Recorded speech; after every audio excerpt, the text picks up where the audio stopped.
സ്ത്രീകളെ ഒരു അടിമയായിട്ട് കാണാനാണ് പുരുഷന്മാർ പ്രത്യേകിച്ചും.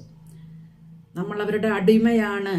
അവർ വിവാഹം ചെയ്ത് കൊണ്ടുവന്നാൽ അവരുടെ വീട്ടിലെ വീട്ടുജോലികളും കുട്ടികളുടെ കാര്യങ്ങളും അമ്മയുടെ അച്ഛൻ്റെ കാര്യങ്ങളും എല്ലാം നോക്കി അവർ പറയുന്നത് മാത്രം അനുസരിച്ച് ആ ഒരു സർക്കിൾ, അടിമ എന്ന ആ വട്ടത്തിനകത്ത് നിന്നിട്ട് നമ്മൾ ജീവിതം മുന്നോട്ട് കൊണ്ടുപോകണം എന്നാണ്. മുമ്പൊക്കെ അങ്ങനെ തന്നെയായിരുന്നു. ഈയിടെയായിട്ട് അങ്ങനെ ഒന്നും നടക്കില്ല എന്ന് പലരും തെളിയിച്ചിട്ടുമുണ്ട്.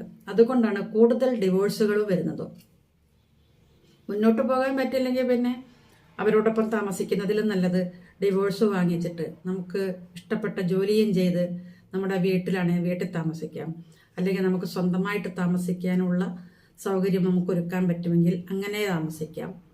ഹോസ്റ്റലിൽ താമസിച്ചും എല്ലാവരും അങ്ങനെയാണ് ചെയ്യുന്നത്.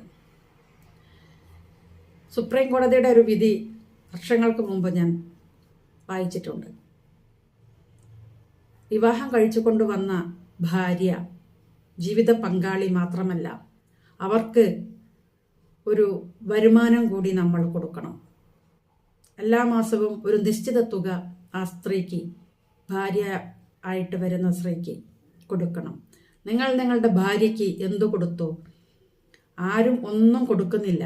അവരുടെ വീട്ടിലെ ജോലികളും അവരുടെ വീട്ടിലെ മറ്റു കാര്യങ്ങളും എല്ലാം ചെയ്തു കൊടുത്ത് അവരവസാനം ഇവരുടെ 2-3 കുഞ്ഞുങ്ങളെയും പ്രസവിച്ച് വളർത്തി വലുതാക്കി പഠിപ്പിച്ചൊരു നല്ല നിലയിലെത്തിക്കഴിയും.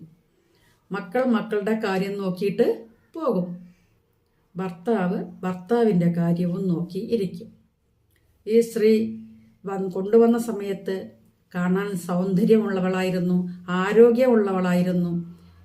അപ്പോൾ നമ്മൾ കൊണ്ടുവന്നു, നമ്മൾ ജീവിതം തുടങ്ങി, നമുക്ക് 2 കുഞ്ഞുങ്ങളെ തന്നിട്ടുണ്ട്, നമ്മുടെ വീട്ടിൽ എല്ലാ കാര്യവും അവർ ചെയ്യുന്നുണ്ട് എന്ന പരിഗണന കൊടുക്കാതെ മുന്നോട്ട് പോകുന്ന വീട്ടുകാരുമുണ്ട്, ഭർത്താവുമുണ്ട്.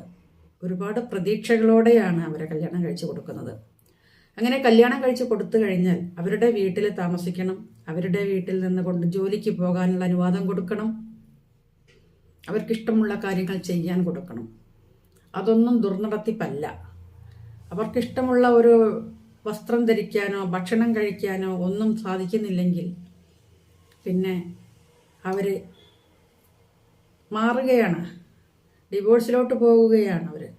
അവർക്ക് ജോലിയുണ്ട്. ഇന്നത്തെ പെൺകുട്ടികൾ എല്ലാവരും വിദ്യാസമ്പന്നരും വരുമാന മാർഗമുള്ളവരുമാണ്. ഹയർ എഡ്യൂക്കേഷനാണ് മിക്ക പെൺകുട്ടികൾക്കും കൊടുക്കുന്നത് വീട്ടുകാർ. അതിൻ്റെ പുറമെ കുറേ സ്വർണ്ണ ആഭരണങ്ങൾ കൊടുക്കുന്നു, കാറ് കൊടുക്കുന്നു, വീട് കൊടുക്കുന്നു, ഭൂമി കൊടുക്കുന്നു, എല്ലാ സൗകര്യങ്ങളും കൊടുത്ത് കല്യാണം കഴിച്ചു കൊടുക്കുമ്പോൾ ആ വീട്ടിൽ പോയിട്ട് അവസാനം കുറച്ച് വർഷങ്ങൾ അല്ലെങ്കിൽ കുറച്ച് ദിവസം, മാസം കഴിയുമ്പോൾ അവർ അമ്മയെ വിളിച്ച് പറയുകയാണ്, എനിക്കിവിടെ നിൽക്കാൻ പറ്റുന്നില്ല എന്ന്. എന്തുകൊണ്ടാണ് നിൽക്കാൻ പറ്റാത്തത്? ആ വീട്ടിൽ താമസിക്കാൻ അവർക്ക് എന്താണ് ബുദ്ധിമുട്ട് എന്നൊന്നും അന്വേഷിക്കാതെ, ഞങ്ങൾ ഇത്രയൊക്കെ തന്ന് നിന്നെ വിവാഹം ചെയ്ത് കൊടുത്തിട്ട് നീ അവിടെ നിൽക്കാൻ പറ്റുന്നില്ല എന്ന് പറഞ്ഞാൽ കുറേയൊക്കെ കണ്ട് ക്ഷമിച്ചും സഹിച്ചും നിൽക്കണം. പെൺപിള്ളേരായാൽ സ്ത്രീകൾ എന്താണ് ക്ഷമിക്കാനും സഹിക്കാനും വേണ്ടി മാത്രം ജന്മം എടുത്തവരാണോ? അല്ലല്ലോ. നമ്മുടെ അച്ഛനും അമ്മയും നമ്മളോട് പറയുന്നതും അത് തന്നെയാണ്. അതനുസരിച്ച് അവിടെ കുറച്ചു കാലം നിൽക്കുമ്പോൾ ആ പെൺകുട്ടി പിന്നെ ആത്മഹത്യ ചെയ്യുകയാണ് ചെയ്യുന്നത്. ആത്മഹത്യയിലോട്ട് പോകുന്നു. അപ്പോഴും സ്വന്തം മാതാപിതാക്കൾക്ക് പോലും ഒന്നും ചെയ്യാൻ പറ്റാത്ത സ്ഥിതിയിലോട്ടാണ് പോകുന്നത്. ഇന്ന് ജോലിയുള്ളവരാണ്, ശമ്പളമുണ്ട്, അതനുസരിച്ച് അവർ ജീവിക്കുന്നുണ്ട്. അതുകൊണ്ട് അവിടെ നിൽക്കാൻ പറ്റില്ല എന്ന് തോന്നുമ്പോൾ ചില പെൺകുട്ടികൾ മാറുന്നു. എപ്പോഴും വീട്ടുകാരും കുടുംബക്കാരും എല്ലാം ഇവരെ ബ്രെയിൻ വാഷ് നടത്തിക്കൊണ്ടിരിക്കുകയാണ്. കാരണം അവർക്ക് ഇത്രയും പണവും സ്വർണവും എല്ലാം കൊടുത്ത് വിവാഹം കഴിച്ചിട്ട് എൻ്റെ മകള് എൻ്റെ വീട്ടിൽ വന്ന് നിൽക്കുമ്പോൾ എനിക്ക് നാണക്കേട്. ഈ നാണക്കേട് എന്ന് പറയുന്നത് നമ്മളുണ്ടാക്കി തീർക്കുന്നതല്ലേ നാണക്കേട്. നമ്മളായിട്ട് ഉപയോഗിക്കുന്നൊരു വാക്കാണ് നാണക്കേട് എന്നുള്ളത്. അങ്ങനെ പാടില്ല. നമ്മൾ വിളിച്ചുകൊണ്ട് വന്ന് താമസിപ്പിക്കുക. അല്ലാന്നുണ്ടെങ്കിൽ അവർക്കൊരു ജോലി ഉണ്ടെങ്കിൽ അവർ ഹോസ്റ്റലിൽ നിന്നൊരു ജോലിക്ക് പോയി അവർ ജീവിക്കട്ടെ. അവർക്ക് ജീവിക്കാൻ മാർഗമുള്ളതുകൊണ്ടും അവർ ഒറ്റയ്ക്ക് ഇത് കൊണ്ടുപോകാൻ പറ്റും, ജീവിതം എനിക്ക് ഒറ്റയ്ക്ക് തന്നെ മുന്നോട്ട് കൊണ്ടുപോകാൻ പറ്റുമെന്നുള്ളൊരു. ഇപ്പം പല പെൺകുട്ടികളും വിവാഹം കഴിക്കുന്നില്ല, ആൺകുട്ടികൾക്കും വിവാഹം വേണ്ട. നല്ല കാര്യം, അതാണ് ഒരു കണക്കിന് നല്ലത്. വിവാഹം കഴിച്ച് വേർപിരിയുന്നതിലും നല്ലത് വിവാഹം കഴിക്കാതെ സ്വന്തം വരുമാനത്തിൽ നിന്നും ജീവിച്ച് മുന്നോട്ട് പോവുക. വീട്ടുജോലിക്കാരിയല്ല, അലക്കു ജോലിക്കാരിയല്ല, തൂപ്പ് ജോലിക്കാരിയല്ല. ഭാര്യ നിങ്ങളുടെ ജീവിത പങ്കാളിയാണ്. അവർക്ക് സംരക്ഷണം കൊടുക്കണം, അവർക്ക് മാസം വരുമാനം കൊടുക്കണമെന്നാണ്.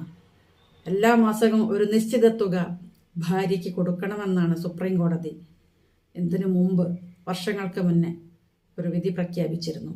എത്ര പേര് സ്വന്തം ഭാര്യയ്ക്ക് മാസാമാസം വരുമാനം കൊടുക്കുന്നുണ്ട്?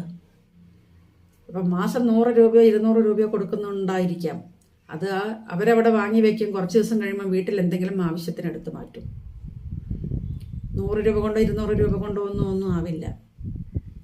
പിന്നെ ഇപ്പോൾ ചില പുരുഷന്മാരൊക്കെ വീട്ടിൽ ഇപ്പോഴത്തെ ആൺപിള്ളേർ എന്തെങ്കിലും ജോലിയൊക്കെ അടുക്കളയിൽ ഭാര്യ ജോലി ചെയ്യുമ്പോൾ എന്തെങ്കിലും ചെറിയ അവർക്ക് ചെയ്യാൻ പറ്റുന്ന എന്തെങ്കിലും ഒന്നുമില്ലെങ്കിൽ ആ വെജിറ്റബിളെങ്കിലും വൃത്തിയാക്കി കൊടുക്കുക, അല്ല അതൊന്ന് കട്ട് ചെയ്ത് കൊടുക്കുക.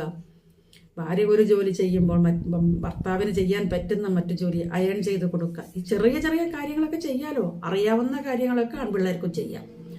ഈ ആൺപിള്ളേർ ജോലി ചെയ്യുന്നത് കൊണ്ട് ആൺപിള്ളേരുടെ അമ്മമാർക്കും അച്ഛന്മാർക്കും സഹോദരിമാർക്കും ഒക്കെ ദേഷ്യം കാണും ഈ പെൺകുട്ടിയോട്. അതിൻ്റെ ഒന്നും കാര്യമൊന്നുമില്ല. എല്ലാവർക്കും വീട്ടിലെ ജോലി ചെയ്യാം. ആണിനും പെണ്ണിനും ഒരുപോലെ തന്നെ ജോലി ചെയ്യാം. അറിയാവുന്ന ജോലികൾ ആണുങ്ങൾക്ക് അറിയായികയൊന്നുമില്ല, അറിവില്ലായ്മയൊന്നുമില്ല ഇപ്പോഴത്തെ ആൺപിള്ളേർക്ക്. അറിയാവുന്ന സാധനങ്ങൾ വെച്ചിട്ട് അറിയാവുന്ന രീതിയിൽ പാചകം ചെയ്യണം. രുചിയൊക്കെ കുറച്ച് കുറവായിരിക്കും. ആ സമയം കൊണ്ട് ഇപ്പോഴത്തെ ആൺപിള്ളേരും പെൺപിള്ളേരും ചെയ്യുന്നത് ഫോൺ ചെയ്യുക, ഓർഡർ കൊടുക്കുക. അവിടെ നിന്ന് പുഴുവരിക്കുന്ന ചിക്കണും പുഴുവരിക്കുന്ന മന്തിയും കൊണ്ടുവന്ന് തിന്നാൽ മാത്രമാണ് ഇവർക്ക് ഉറക്കം വരികയുള്ളൂ. ഒരു ഫോൺ കോളിലൂടെ വീട്ടിലെത്തിച്ചു തരുന്ന ഭക്ഷണം തുറന്നു നോക്കുമ്പോൾ പല്ലി ചത്തതുണ്ടാകാം, പുഴുക്കളാണ് ഏറ്റവും കൂടുതൽ കിട്ടുന്നത്. ഈ രീതിയിലുള്ള ഭക്ഷണമൊക്കെ കാശ് കൊടുത്ത് അധ്വാനിച്ചുണ്ടാക്കുന്ന കാശല്ലേ നിങ്ങൾക്ക്? ഈ രീതിയിലുള്ള ഫുഡ് വാങ്ങി കഴിക്കേണ്ട എന്തെങ്കിലും കാര്യമുണ്ടോ? ഒരല്പ നേരത്തേക്ക് അടുക്കളയിൽ കയറിയിട്ട് 2 പാത്രം കഴുകി വെച്ച് ഇച്ചിരി എണ്ണയും പൊടിയും എല്ലാം ചേർത്ത് കുറച്ച് വെജിറ്റബിൾസ് കട്ട് ചെയ്ത്, അല്ലെങ്കിൽ നോൺ കഴിക്കുന്നവരാണെങ്കിൽ അത് വാങ്ങിച്ചു കൊണ്ട് വന്ന് അറിയാവുന്ന രീതിയിൽ ഒന്ന് കുക്ക് ചെയ്ത്, എന്തായാലും എരിവിന് മുളക് പൊടിയും ഉപ്പിന് ഉപ്പ് പൊടിയുമാണ് ഇടുന്നതെന്ന് എല്ലാവർക്കും അറിയാം. അലങ്കാരമായിട്ട് കൊണ്ടു നടക്കാതെ എവിടെയെങ്കിലും നാട്ടിലും വീട്ടിലും ബന്ധുക്കളുടെയും ഒക്കെ സ്ഥലങ്ങളിൽ പോകുമ്പം എൻ്റെ ഭാര്യ എന്ന് പറഞ്ഞ് പരിചയപ്പെടുത്തി പല സ്ഥലങ്ങളിലും കൊണ്ടുപോകുമ്പോൾ ഈ ഭാര്യയ്ക്ക് എന്തെങ്കിലും മാസം കൂടെ ഒരു വരുമാനം കൊടുത്തേക്കണേ ഭർത്താക്കന്മാരോടുള്ള ഒരപേക്ഷ.